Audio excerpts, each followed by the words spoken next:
Au cours de la vie embryonnaire, un stock de cellules appelé ovocytes se forme dans l'ovaire.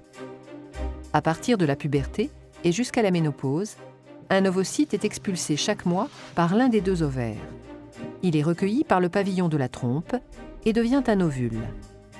L'ovulation est donc un phénomène cyclique, mais ne représente qu'une des nombreuses étapes du fonctionnement de l'ovaire.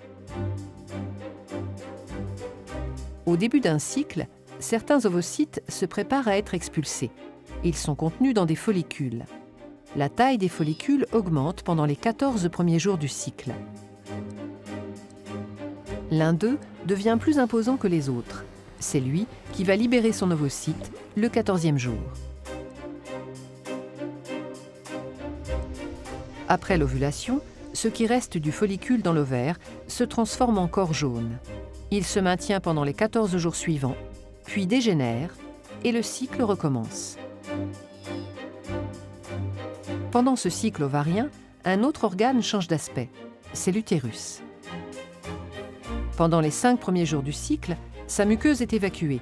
Ce sont les règles ou menstruations.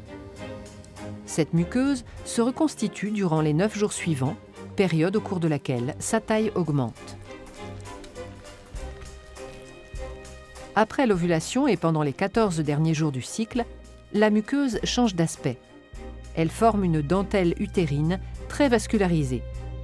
Ces transformations la rendent apte à recevoir un embryon au cas où un rapport sexuel non protégé s'est déroulé, donnant lieu à une fécondation entre l'ovule et un spermatozoïde.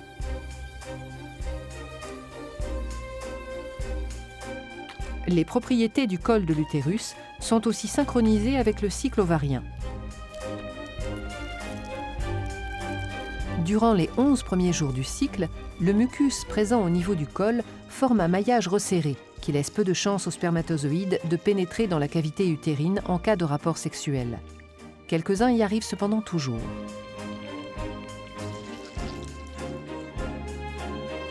Dans les quelques jours autour de l'ovulation, du 12e au 16e jour environ, ce maillage se relâche. On dit que le mucus, ou glaire cervicale, devient filant. Il laisse passer les spermatozoïdes beaucoup plus facilement. C'est le moment où une fécondation a le plus de chances de se produire et de donner lieu à une grossesse.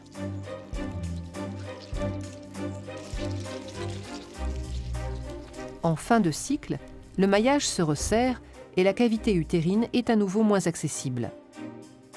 Le synchronisme des cycles ovariens et utérins ne doit rien au hasard. L'ovaire, au cours du cycle, sécrète en plus ou moins grande quantité 2 hormones dans le sang qui vont agir sur l'utérus, les œstrogènes et la progestérone.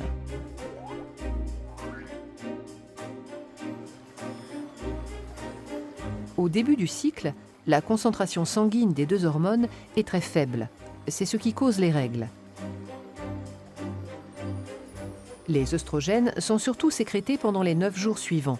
L'utérus réagit alors en régénérant sa muqueuse. Avant le 11e jour, la concentration limitée en œstrogènes agit sur le col de l'utérus en induisant un maillage resserré. Après le 11e jour, la concentration en œstrogènes atteint un seuil qui entraîne le relâchement du maillage de la glaire. Elle devient filante. Après l'ovulation, 14e jour, c'est surtout la progestérone qui est sécrétée. Cette hormone induit les transformations de la muqueuse et le retour à un maillage serré de la glaire cervicale.